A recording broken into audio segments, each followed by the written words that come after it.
Welcome to this edition of Mayor's Report, Livermore. I'm your host, Dr. Marshall Kamena. Joining me today is Mayor John Marchand from the city of Livermore.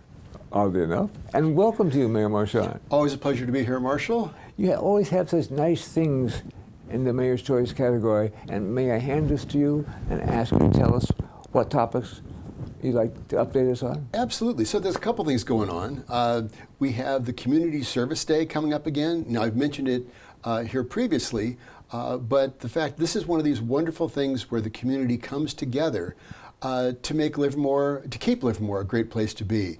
So originally this was scheduled for March 6th, as you recall, and it poured. It absolutely poured that day. It was my Community Service Day was supposed to be from 8:30 until noon, actually including the barbecue. It was 8:30 till about 2. And if you remember that day on May 6th, it started pouring rain at 8 o'clock, and it rained all the way through to 2:30 in the afternoon. Then the sun came out, it was beautiful, and the Livermore Valley, the Pacific Chamber Orchestra had their fundraiser at 4 o'clock at Shea Plaza at the Bankhead, and that went off without a hitch. Isn't that something? Yeah, so you could call me paranoid, but just because you're paranoid doesn't mean they aren't out to get you. We decided to reschedule it, so it's going to be September 7th. It's a Saturday. And unlike previous years where we had people sign up and then show up at the Carnegie Library, we instead this year, people are going to sign up. They can go to Livermore/CSD Community Service Day and sign up. We've got over 30 events, 30 activities that people can participate in. We've got over 600 people already signed up, but we still can use more. It's going to be a variety of things, things like planting shrubs up in Springtown, throwing mulch at a variety of different places, painting at the Hageman Ranch. So a lot of different activities that they're going to be going on. So it's really for any age and any ability. So people can sign up, again, Livermore/CSD, to go onto the website to get more information. But instead of showing up and getting their assignments at the park, instead they're going to be given those assignments by email. And so they can just show up with their coffee in hand. They can show up at the location to start work, and then at 11:30, everybody's going to head over to Las Positas College, and that's where there's going to be a barbecue, and we're going to have lunch for everybody that participated.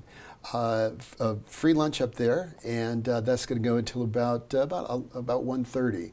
So from 8:30 to 11:30, people can be working to beautify the city, and then from 11:30 until 1:30, we've got the Livermore Fire Department and Rotary, and all sorts of great folks are going to be hosting this barbecue. So once again, it's all about bringing the people together. Before the pandemic, we had 1,000 people participate in this Community Service Day. Wow. And so this year, I said we've got 600 signed up for the last one before we had to cancel it. So I'm looking for even more coming up. So look for that. Again, it's let me just check the thing. Yes, so it's www.livermoreca.gov. Yes. So livermoreca.gov/CSD. They can sign up. They can see what all the activities are. Sign up and then show up, and it's a great time. Sounds to me as though this has been done enough times so the code has been broken on how to do it very efficiently, specifically getting the assignments and not having to wait around. Right. And get them in advance. Yeah, somebody's on the ball there. Well, I get to work with some really smart people, and they figure all this stuff out. So talking about smart people, one other thing I'd like to mention for the Mayor's Choice is on August 3rd, last Saturday, there was this wonderful event put on by the Tri-Valley Nonprofit Alliance. It's called Salud y Sol, so health and sun. And it was at the May Nissen Park, and all these different nonprofits that are members of the Tri-Valley Nonprofit Alliance showed up. And it was just a wonderful health fair and community outreach effort. I actually took some notes here, but Livermore was there, Open Heart Kitchen, City Serve, Tri-Valley Haven, Access Healthcare, CAPE, Head Start was there, La Familia. Tri-Valley Haven gave out over 400 backpacks and another $100 in gift cards because they actually ran out of backpacks. Open Heart Kitchen served over 300 meals. Access Healthcare gave out 500 dental kits. La Familia gave out 500 coloring sets and flavored waters for the lunch. WIC gave out 40 toddler backpacks. Kids Bike Lane, they actually had the bike lifts there. They fixed 24 bicycles, gave away 8 bikes and over 30 helmets. Outreach Program of America provided 17 families with cell phones. Holy Cross, my wife used to teach at Holy Cross. Is that right? And at Holy Cross, there's actually a series of mural panels of the alphabet, and my wife painted those as well. So they provided over 600 books to children, free books, and that was over 100 more than last year. The Tri-Valley Air Quality, it was really cool. They had these box fans, and they had filters attached to the box fans, and they were giving those out. No so kidding. to improve the air quality within people's homes. Quest had a great setup. They had they had children making rockets, and then they had a pressurizing device so they could launch the rockets. So they could make them right there and then shoot these rockets off. It was the kids were just having a great time of that. And Anti-Viv provided shaved ice, so they had the shave ice there as well. They had live music, face paintings. Altogether, it brought together over 1,100 members of the community just right around in that neighborhood, around Mason Park. And it was just a wonderful community celebration to bring everybody together. How could you possibly get all that done so well without a core group of people who really dedicate themselves to it? Well, that's what they do. The Tri-Valley Nonprofit Alliance represents hundreds of these nonprofits that just do tremendous work for everybody in our community. So Access Healthcare, I've mentioned it here, they're going to be opening up a dental clinic on 2nd Street. Dental clinic? A dental clinic, so we're looking forward to that. And so all these folks working to help our community and coming together to help those, to then enable them to help others. That's wonderful. It's a great community. And Oh, no doubt about it. When we saw each other last, we had some talk about Access Community Health, and by gosh, if I wasn't in a little shopping center in Dublin, and their Access Community Health was sort of inside their little shopping center, and I thought, right on. Right. Well, and you started that because there was the use of the multi-service center. That's right. Right there on Pacific Avenue, and we provided space for the first Access Healthcare. Yes. And then they've expanded to Pleasanton, they've expanded in Livermore, and now they've expanded into Dublin. I've been trying to think of one of the doctors who was involved in it. I think it was Greenspan or Greenspawn, but something close to that, and I don't know if he's still around. Hopefully he is. Hopefully he is. Now, nominations are going to be accepted for beautification awards, huh? Mm-hmm. Yes. Can you tell us about that? Well, that's another fun program. So it's one of these things where people can beautify their homes. And whether it's, we've seen some of these, they're very clever, where they have this vast landscaping that just sucks up a whole bunch of water. And then they've redone it in xeriscaping or with native plants and turned it into still a beautiful but water conserving property. So anytime anybody does something like this, or if you recognize someone that's really done an outstanding job redoing the landscaping or fixing up the home, they can contact the city.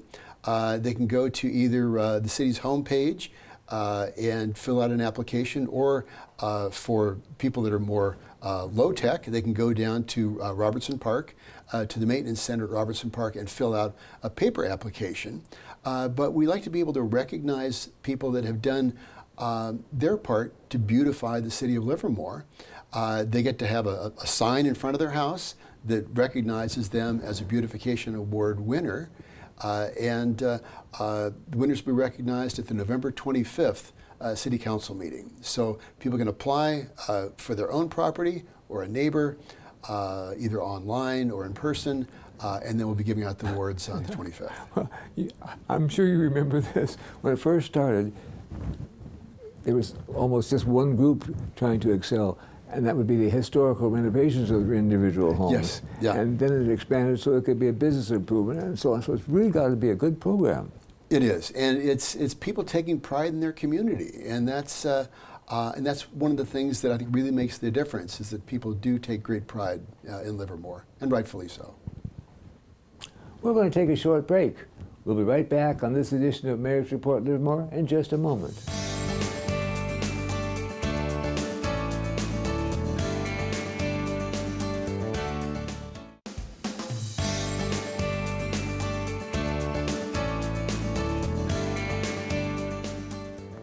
Welcome back to this edition of Mayor's Report Livermore. We're here talking with Mayor John Marchand from the very city of Livermore itself. And thank you for all those things that you have done for this city, and they're very, very significant. And one of my little favorites has been scouting and Little League, and we have an opportunity today to ask you a little bit about a Little League update. We can talk about both of those, actually. So, yes, Livermore was Livermore was the host team this year. It was very exciting. We had the Little League Intermediate World Series here, District 57, and Livermore was the representative from District 57. So they proved themselves to be the best in California and the best on the West Coast.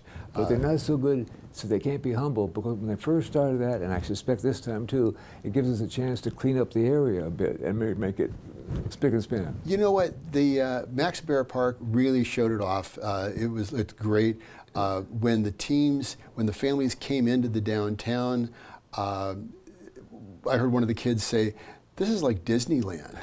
Is that right? They loved the town. I was talking to the referees, the umpires, and they pay their own way to come here. Mm-hmm. There was one from Germany, there was one from Canada, but they pay their own way because they love the game. And that's what makes it so much fun, is to watch these kids. They love the game, and that's why they're playing, is because they love it. And the passion and the enthusiasm that they have, I remember there's a movie that this kid inherits, that's a 12-year-old kid inherits a baseball team, and there's of course all the banter back and forth about salary caps and all that. And finally the kid says, "Don't you remember that there was a time that you would have paid to play this game?" Right. And that's what we see there. We see this passion that they have. They love the game, and so the Livermore lost to Louisiana in the first game that they played. But then Livermore fought back, and then in the National World Series, it was Livermore against Louisiana again. And again, it was a very exciting game, and it went right to the end, and they kept fighting. But unfortunately, they didn't win, but they proved themselves to be the best on the West Coast and the best in California, and that's pretty darn good, and I'll take that. And then the team that beat them, they went on to beat Seoul, South Korea. So Louisiana was the world champion, and so Livermore really proved themselves out to be very, very good. Well, we should still be proud of them. Oh, absolutely, very proud of it. Very proud of the game that they played, and. But again, all the kids, the joy, the passion that they bring in, it was remarkable. And so we had over 40,000 people come over the course of the games. ESPN was there and broadcast the game. So this is legit. And so it gives a chance to show off Livermore. And I got to hand it to people like Kathleen Mincer and Bill Boomrod that really have done a great job to lift this up to the standard that it is. Well, that's focusing on our young people, and it's a good segue to Eagle Scouts. Absolutely, absolutely. And, boy, we've had some history of Eagle Scouts, and you've been involved in a lot of it. I wonder if you can share some of your observations. Well, it wasn't, it was a couple of years ago that we celebrated 100 years of scouting in Livermore. And that was the big celebration at Granada High School, and recognizing the contributions that Eagles have made. And you have quite a history in Eagles and with scouting. You're a recipient of the Silver Beaver, as I recall. It's a great honor and shows your commitment to scouting. My dad in our family is the one who started our family getting involved in Scouts. And you remember Leo Kochi? Sure. The school superintendent and school named after him. Right. My dad and Leo Kochi were in the same scout troop in Oakland. Wow. So there's lineage there. And now my granddaughter, who's now at Yale University, is not only an Eagles Venture Scout. a gold the Gold Award. Gold Award, and she has her Eagle Scout from the Boy Scouts as well. That's awesome. And then there's the Venture Scouts, which have a similar award as well. It's the equivalent of the Eagle. So that's congratulations. That's awesome. Thank you, thank you. Well, it shows the caliber of the individual. We've got Neil Armstrong was an Eagle Scout, as was Gerald Ford, and so you've got Eagle Scouts that have been Supreme Court justices, presidents, astronauts. Once you become an Eagle Scout, really the sky is the limit. I've been involved for a number of years. I've actually attended 2 Eagle Scout Courts of Honor where there were 6 Eagles That's each. quite something, isn't it? Yeah. In fact, I believe in a week and a half I'll be attending another one for 3 Eagles. So I try to make it a point as often as I can to attend the blue and gold dinners. And those are where they cross over the bridge from Cub Scouts into Boy Scouts and receive the Arrow of a Light awards. So anything that we can do to encourage young people to better themselves and be on track to do community service. As I said, I awarded the Venture Scout President recognition recently to Regina Molitaris. Congratulations. Yeah. So again, and she's at St. Mary's right now, and just voted class president. So she's doing great things as well. Good for you. So happy to help to support the young men and women that are moving up in scouting. I can't help but interject this. When my son Scott was doing his Eagle project under the tutelage a little bit of Ann Wieskamp, there was a time when the City Hall was in one spot, there was a lawn, and then the police department. And so we got together resources and cetera to build a not necessarily expensive, but a nice stage. And when they finished that, finally, it was time to finish the project off, so they had to take it down and put the building in instead. That's the way it goes. Well, the only way to one-up that stage was to put the police station there. So that's what we say to ourselves. Yeah. Exactly. It was that good. The only way to upstage it was be a police station. The library services just seem to be going on and on with regard to thinking of new things to help our young people. And I've always been impressed with Rincon and their offer to help students with homework. And it's still going on, apparently. Absolutely. Yes, it is. And that homework club really is a wonderful resource for that neighborhood. The fact that kids can go there after school and get help with their homework. It's goes Monday through Thursday, August 26th through May 15th of 2025. It's Monday, Tuesday, and Thursday from 3 to 5 p.m., so it's after school. And on Wednesdays, it goes from 2 to 4. The homework is for the students of all ages. We have adult volunteer coaches that can help them with math or reading or any of the homework that they may have. They're welcome to come in and study, or if they don't want the help, they can study independently in the dedicated homework space.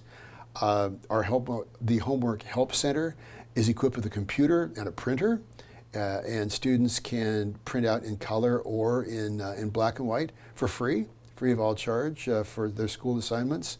Other supplies that are available are pencils, pens, paper, highlighters, markers, calculators, rulers, glue, flashcards, Yes. resource books, all kinds of stuff. And we've got people to help you find your way through that. So it really is. The Homework Center is a great resource for anybody. But as you've indicated, it's taking it to the highest level that you could imagine. Sometimes homework is hit and miss, and people will show and they won't show, but this is so well organized, and it actually imbues the students with a desire to do their homework well, and it sticks with them. Well, and sometimes they're kind of embarrassed to ask a question, Yeah. and sometimes they don't even know enough about the subject to ask a question. And I was at a Livermore Lab Foundation program, and it was talking about quantum physics. And That's on everybody's mind. yeah, after looking at the presentation, looking at the poster board, I thought, I can't even ask a question about this. I have no understanding. So it keeps you humble. But again, having the opportunity to help the children with their homework, and then they feel more confident and they can continue to do well. Well, with the time we've got left, can you pick one upcoming city event you'd like to mention? Well, let's see. At the Rincon Library, they've got Pause to Read, and the people can call 925-373-5540, where you get to read to a furry friend. And they're not judgmental at all. They have dogs that sign up, as you can read to the pets. What? So it's Pause, P-A-W-S, I'm with you Pause now. to Read. Yes. Also, there's going to be a program from Susan Casey, who's the author of The Underworld, Journeys to the Depths of the Ocean. That's going to be August 22nd. Civic Center Library. It's going to talk about deep sea exploration. And of course, I used to be an oceanographer, so this is near and dear to my heart. It talks about the complexity and the ecological importance of the creatures that live at the very great depths of the ocean, things like brittle stars or the Dumbo octopus. Or some of my favorites were the viperfish, the lanternfish, and the anglerfish.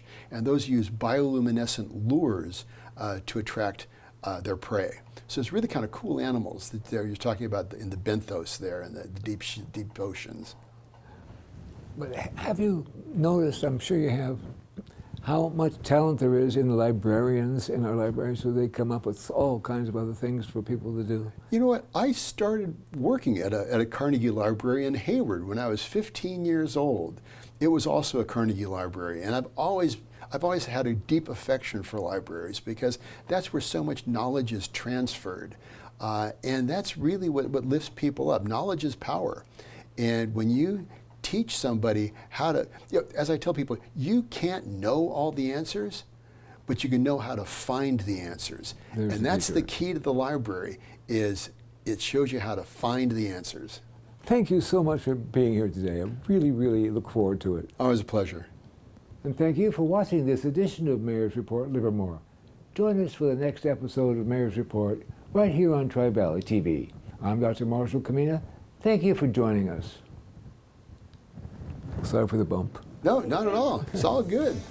And the great thing about theater is unless somebody goes,